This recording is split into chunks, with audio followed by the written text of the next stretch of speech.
Cette année, la Ville de Montréal a décidé d'investir 2,7 millions pour l'opération déneigement. Cet argent-là va être investi beaucoup dans la formation de contremaîtres. Je ne sais pas encore quel rôle ils vont avoir dans les arrondissements, parce que le déneigement est une responsabilité d'arrondissement. Mais il va être mis surtout sur aussi l'exploitation des sites d'élimination de neige.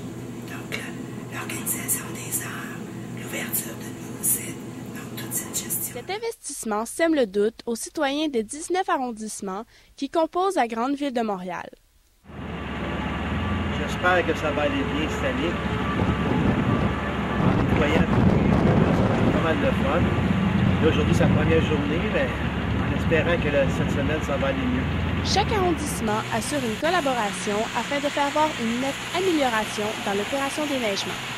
Cependant, une inégalité budgétaire face aux opérations de déneigement règne entre chaque arrondissement.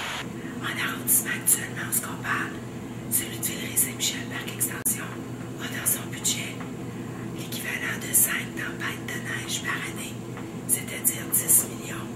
2 tempêtes avant les fêtes, 3 tempêtes après les fêtes. S'il y en a plus, on est dans le trou. Et d'autres arrondissements, comme celui de Saint-Léonard, à côté de chez nous, a dans son budget beaucoup plus d'argent. Donc, il peut commencer à déneiger à 5 cm. Que ce soit le maire d'Antique-Cartierville, d'Anjou, de la Chine, d'Outremont, de Montréal-Nord ou de Rosemont-la-Petite-Patrie, ils ont tous un point commun. Ils veulent tous que le maire de Montréal, M. Gérald Tremblay, soit lui qui prenne en charge le déneigement général de la ville. La tempête de l'hiver 2007-2008 a mis plusieurs arrondissements en déficit. Beaucoup de déficit dans les arrondissements. C'est-à-dire que chez nous, on a déneigé pour 8 tempêtes au lieu de 5.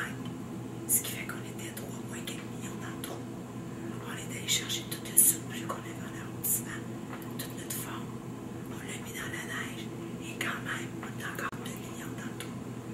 Alors la ville, ce qu'elle a fait, au lieu de dire c'est un problème de nature, je vais l'éponger le déficit, comme mon père de famille. Il nous a offert un prêt sans intérêt. Donc on doit lui rembourser ce 2 millions-là en 3 ans. Et il a fait ça avec 8 ou 9 arrondissements. Il est essentiel de se demander si les mesures prises cette année seront suffisantes afin d'assurer un déneigement absolu. Tout va dépendre du nombre de tempêtes de neige qu'on va avoir. Si on reste dans les nombres de tempêtes de neige régulières, il n'y en aura pas de problème. Parce qu'à Montréal, on a développé une expertise de déneigement importante. Donc, toutes les façons de faire ne changeront pas. S'il neige encore des grosses tempêtes de neige comme on vient d'avoir là, de façon régulière, ça va causer un problème budgétaire. Il est malheureusement peu probable que cet minime investissement facilite la vie aux citoyens de la ville de Montréal, puisque seule Dame Nature a le contrôle sur les chutes de neige.